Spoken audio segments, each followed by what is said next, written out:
வணக்கம். மற்றும் ஒரு தீரநோக்கு நிகழ்ச்சியூடாக இணைந்திருக்கின்றோம்.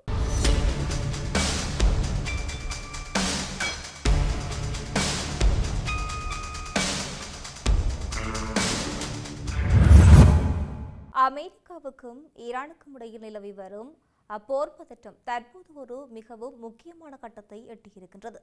சமீபத்தில் ஊடகத்துக்கு வழங்கிய நேர்காணலில் பேசிய அமெரிக்க ஜனாதிபதி டொனால்ட் ட்ரம்ப் ஈரானுடனான பேச்சுவார்த்தையில் சுமூகமான உடன்பாடு எட்டப்படாவிட்டால் அந்த நாட்டின் மீது மீண்டும் மிக கடுமையான தாக்குதல்களை தொடுக்க அமெரிக்க இராணுவம் முழுவீச்சில் தயாராக இருப்பதாக ஒரு பகிரங்க எச்சரிக்கையை விடுத்தும் இருக்கின்றார்.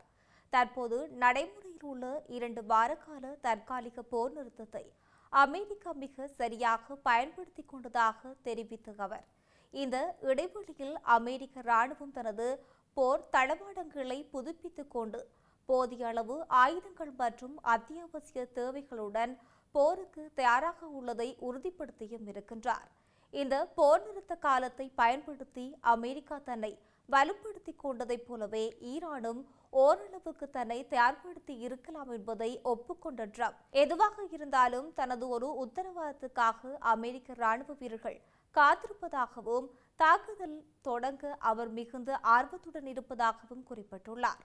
இது 2 நாடுகளுக்கு இடையில் நிலவி வரும் போர் மேகங்களை மேலும் கருமையாக்கியும் இருக்கின்றது. குறிப்பாக உலகளாவிய எரிபொருள் விநியோகத்தில் முக்கிய பங்கு வகிக்கும் ஹோர்முஸ் நீரிணை மூடப்பட்டதும் கடல்சார் பகுதிகளில் 2 நாடுகளுக்கும் இடையே தொடர்ந்து நிகழ்ந்து வரும் மோதல்களும் சர்வதேச அளவில் பெரும் பொருளாதார நெருக்கடியை ஏற்படுத்தியும் இருக்கின்றன. இதனால் கச்சா எண்ணெய் விநியோகம் பாதிக்கப்பட்டு உலக நாடுகளின் கவனம் முழுவதும் அந்த விவகாரத்தின் மீது திரும்பியும் இருக்கின்றது. அத்தகைய இக்கட்டான சூழலில் நிலுவையில் உள்ள தற்காலிகமான போர் நிறுத்த முடிவுக்கு வரவுள்ள நிலையில் நாளை பங்களாதேஷ் தலைநகர் இஸ்லாமாபாத்தில் 2 நாடுகளுக்கும் இடையிலான ஒரு புதிய போர் நிறுத்த பேச்சுவார்த்தை நடைபெற இருக்கின்றது. இந்த தகவலை 2 உயர் அதிகாரிகள் உறுதிப்படுத்தியும் இருக்கின்றனர். நாளை நடைபெறவுள்ள இந்த பேச்சுவார்த்தையில் ஒரு நிரந்தரமான தீர்வு எட்டப்படுமா அல்லது ஜனாதிபதி ட்ரம்ப் எச்சரித்தது போல மீண்டும் ஒரு போர் வெடிக்குமா என்பது உலக நாடுகளிடையே பெரும் கேள்வியாகவும் கவலையாகவும் எழுந்திருக்கின்றது. இந்த பேச்சுவார்த்தையின் முடிவுகள் சர்வதேச எரிபொருள் சந்தையிலும் மத்திய கிழக்கு நாடுகளின் அமைதியிலும் மிகப்பெரிய தாக்கத்தை ஏற்படுத்தும் என்பதால் இது வரலாற்று முக்கியத்துவம் வாய்ந்த சந்திப்பாக கருதப்படுகின்றது. அமெரிக்கா மற்றும் ஈரான் இடையிலான போர் பதற்றம் உலகத்தையே உற்றுநோக்க வைத்துள்ள நிலையில் தற்போது ஒரு முக்கியமான திருப்பமாக போர் நிறுத்த காலத்தை நீடிக்க ஜனாதிபதி டொனால்ட் ட்ரம்ப் சம்மதம் தெரிவித்தும் இருக்கின்றார். பாகிஸ்தான் அரசாங்கம் விடுத்த வேண்டுகோளை ஏற்று இந்த முடிவு எடுத்துள்ளதாக தெரிவித்துள்ள அவர், அதே சமயம் ஈரான் மீதான அழுத்தத்தை அமெரிக்கா சற்றும் குறைக்கவில்லை என்பதையும் தெளிவுபடுத்தி இருக்கின்றார். தனது சமூக ஊடக பதிவில் இது குறித்து விரிவாக குறிப்பிட்டுள்ள ட்ரம்ப், ஈரான் அரசாங்கம் தற்போது எதிர்பாராத வகையில் மிக தீவிரமான உள்நாட்டு பிளவுகளை சந்தித்து வருவதாக சுட்டிக்காட்டியுள்ளார்.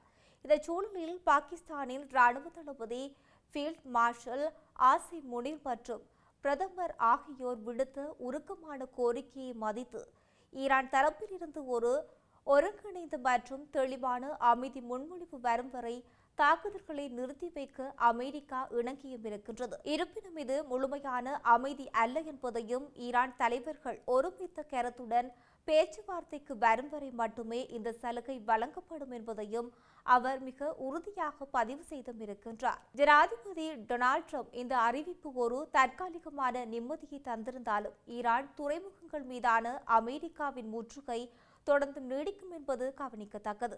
அமெரிக்க இராணுவம் தனது முழு திறனுடன் தயார் நிலையிலும் எல்லையில் நிலைநிறுத்தப்பட்டுள்ளதாகவும் எந்த நேரத்திலும் தாக்குதலை தொடங்கும் உத்தரவுக்காக அவர்கள் காத்திருப்பார்கள் என்று ட்ரம்ப் எச்சரித்தும் இருக்கின்றார். ஈரானின் பொருளாதார மற்றும் விநியோக பாதைகளை முடக்கும் வகையில் அமைந்துள்ள இந்த முற்றுகை இந்த நாட்டுக்கு ஒரு மறைமுக எச்சரிக்கையாகவே பார்க்கப்படுகின்றது. ஈரானின் பிரதிநிதிகள் முன்வைக்கப் போகும் அந்த முன்மொழிவு எந்த அளவுக்கு அமெரிக்காவின் நிபந்தனைகளுக்கு உட்பட்டு இருக்கும் என்பதையும் பேச்சுவார்த்தைகள் எவ்வளவு காலம் நீடிக்கின்றது என்பதையும் பொறுத்தே இந்த போர் நிறுத்தம் தொடருமா அல்லது ஒரு பாரிய போர் வெடிக்குமா என்பது தீர்மானிக்கப்படும். இந்த இடைப்பட்ட காலத்தை அமெரிக்கா தனது இராணுவ பலத்தை மேலும் நிலைநிறுத்திக் கொள்ளவே பயன்படுத்தி கொண்டதாக தெரிவிக்கப்படுகின்றது. மறுபுறம் அமெரிக்காவின் இந்த விட்டுக் கொடுக்கும் மனப்பான்மையை வரவேற்றுள்ள பாகிஸ்தான் பிரதமர் ஜனாதிபதி டொனால்ட் ட்ரம்புக்கு தனது மனமார்ந்த நன்றிகளை தெரிவித்துள்ளார். இதுகுறித்து தனது எக்ஸ் தளத்தில் பதிவிட்டுள்ள அவர், ராஜ்ய ரீதியிலான முயற்சிகள் தோல்வியடையாமல் இருப்பதற்கும் அமெரிக்காவின் இந்த போர் நிறுத்த நீடிப்பு மிகவும் அவசியம் என்று குறிப்பிட்டுள்ளார். நம்பிக்கையுடனும் உறுதியுடனும் பேச்சுவார்த்தை மூலம் இந்த பிரச்சினைக்கு தீர்வு காண பாகிஸ்தான் தொடர்ந்து பாடுபடும் என்றும், இஸ்லாமாபாத்தில் நடைபெறவுள்ள 2ஆம் கட்ட பேச்சுவார்த்தையில் இரு நாடுகளும் ஒரு நீடித்த அமைதி ஒப்பந்தத்தை எட்டும் என்று தான் எதிர்பார்ப்பதாக அவர் குறிப்பிட்டுள்ளார். பிராந்திய அமைதியை காப்பதில் பாகிஸ்தான் ஒரு முக்கிய மத்தியஸ்தராக செயல்பட்டு வருவதை இந்த பதிவு உறுதிப்படுத்தியும் இருக்கின்றது. இருப்பினும் இந்த பேச்சுவார்த்தை எப்போது தொடங்கும் என்பதில் இன்னும் ஒரு தெளிவற்ற சூழலே நிலவுகின்றது. இஸ்லாமாபாத்தில் 2ஆம் கட்ட பேச்சுவார்த்தை நடைபெறுவது உறுதி செய்யப்பட்டாலும் அதன் துல்லியமான செய்தியை பிரதமர் இதுவரை அறிவிக்கவில்லை. இதற்கு முன்னதாக ஈரான் பேச்சுவார்த்தைக்கு தயாராக இல்லாத ஒரு சூழல் நிலவியதால் அமெரிக்க துணை அதிபர் ஜே.டி. வான்ஸ் தனது பாகிஸ்தான் பயணத்தை ரத்து செய்தும் இருந்தார். இது இரு நாடுகளுக்கும் இடையே நிலவும் ஆழமான கருத்து வேறுபாடுகளை வெளிச்சம் போட்டு காட்டியது. தற்போது பாகிஸ்தானின் தலையீட்டினால் ஒரு வாய்ப்பு உருவானாலும் ஈரான் அரசாங்கத்துக்குள் நிலவும் பிளவுகள் மற்றும் அமெரிக்காவின் துறைமுக முற்றுகை போன்றவை இந்த பேச்சுவார்த்தையை சவாலான ஒன்றாகவே மாற்றியும் இருக்கின்றது. உலகளாவிய எரிபொருள் சந்தை மற்றும் சர்வதேச அமைதிக்கு இந்த பேச்சுவார்த்தையின் வெற்றி மிக அவசியமானதாக கருதப்படுகின்றது. ஒருவேளை இந்த பேச்சுவார்த்தையில் இழுபறி ஏற்பட்டால் ஜனாதிபதி டொனால்ட் ட்ரம்ப் முன்னரே எச்சரித்தது போல அமெரிக்காவின் தாக்குதல் மிக தீவிரமாக இருக்கும் என்பதை அடுத்த சில நாட்களில் சர்வதேச அரசியலில் மிக முக்கியமான நாட்களாக கருதப்படுகின்றது. ஓமன் வளைகுடாவில் ஈரானிய வணிக கப்பலான டூகா மீது அமெரிக்க படைகள் நடத்திய தாக்குதல் தற்போது சர்வதேச அளவில் ஒரு பெரும் ராஜதந்திர மோதலாக உருவெடுத்தும் இருக்கின்றது.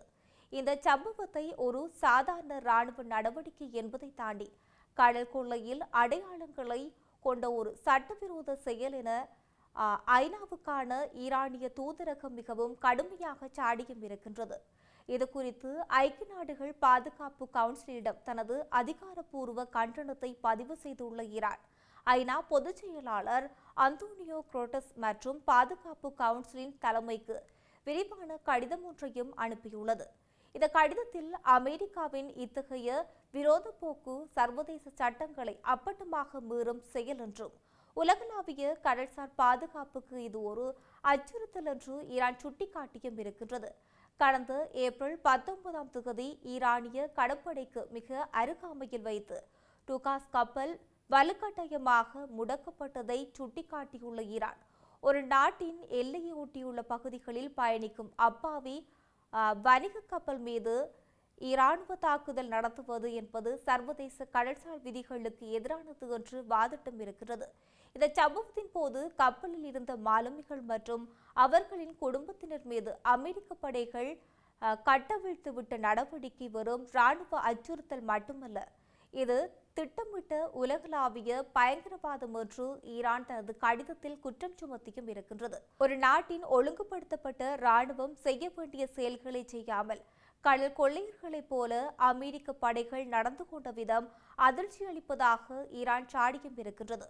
இந்த தாக்குதல் ஈரானிய கடல் எல்லைக்கு மிக அருகில் நடந்திருப்பது அந்த பிராந்தியத்தில் ஏற்கனவே நிலவி வரும் பதற்றத்தை மேலும் அதிகரிக்க செய்தும் இருக்கின்றது.